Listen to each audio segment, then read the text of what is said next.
यही उम्मीद है कि जो वादे हुए हैं देश की जनता के साथ पिछले 10 साल में, चुनाव आने वाला है, वो वादा तो पूरा कर दें मोदी जी। प्रधानमंत्री जी 10 साल की बात करें, 10 साल में वो भी थोड़ा आत्मचिंतन करें, तो उम्मीद करती हूँ 10 साल के कार्यकाल में वो भी अपनी पार्लियामेंट्री पार्टिसिपेशन पे ध्यान देंगे। 10 साल हो गए हैं, आज लोग बेरोजगार हैं, युवा पीढ़ी बेरोजगार है, किसान दूसरी तरफ त्रस्त हैं। किसानों को कहा गया था उनकी आमदनी दुगनी होगी, वो वहां से त्रस्त हैं। जो महिलाएं हैं वो महंगाई की मार से जूझ रही हैं। महिलाएं क्या, पूरा देश महंगाई की मार से जूझ रहा है। और जो छोटे कारोबारी हैं, जहां पे कुछ पूंजीपतियों की मेहनत होती है, हर के लिए काम होता है, हर बजट ऐसा लगता है पूरा बजट सिर्फ उन्हीं लोगों के लिए बनाया गया है। और जो छोटे कारोबारी हैं, जो कोविड के बाद से उनके बिजनेसेस ठप हो गए हैं, बिजनेसेस में कोई राहत जो मिलनी चाहिए वो मिले, यही उम्मीद है कि जो वादे हुए हैं देश की जनता के साथ पिछले 10 साल में, चुनाव आने वाला है, वो वादा तो पूरा कर दें मोदी जी। मैम, बजट से पहले मोदी जी ने संबोधित किया। उन्होंने कहा कि पिछले 10 वर्ष में जो सांसद जिनको जो रास्ता सूझा उस तरीके से उन्होंने काम किया। कुछ आदतन हुड़दंग मचाने वालों सांसदों के बारे में उन्होंने कहा कि वो आत्मनिरीक्षण करे अपने एरिया में जाके कि 100 लोगों से भी पूछे कि कितना काम किया है। हालांकि लोगों को नाम भी उनके याद नहीं होंगे। वो बार बार चुनकर आ रहे हैं, ये कहना कि लोगों को याद नहीं रहेगा, ये बहुत दुख की बात है, पीड़ा की बात है कि जो चुनकर आए हुए एमपीज हैं, आप उनके बारे में इस तरीके की बयानबाजी कर रहे हैं। और प्रधानमंत्री जी 10 साल की बात करें, 10 साल में वो भी थोड़ा आत्मचिंतन करें कि कितनी बार देश के प्रधानमंत्री ने संसद की गरिमा बढ़ाकर संसद में भागीदारी ली है।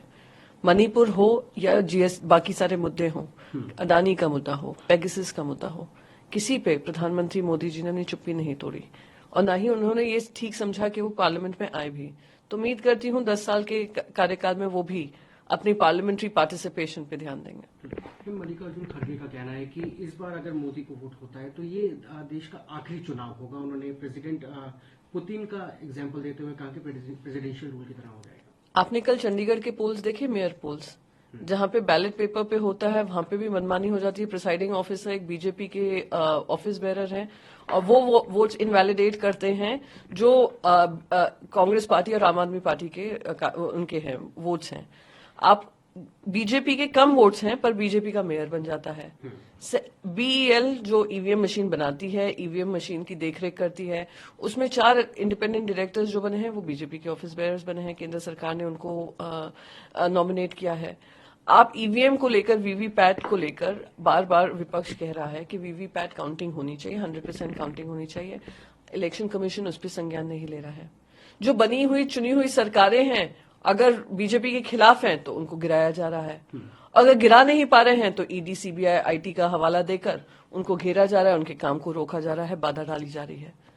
तो ये सारे क्या लक्षण है? लक्षण यही है कि भारतीय जनता पार्टी इकलौती पार्टी बने रहना चाहती है। जेपी नड्डा जी ने तो कहा है, खुले मंच पे कहा है कि सारी पार्टियों को हम खत्म करके इकलौती पार्टी बनेंगे।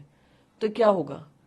वही हाल होगा जहां पे तानाशाही चलेगी और कोई राजनीतिक पक्ष नहीं होगा।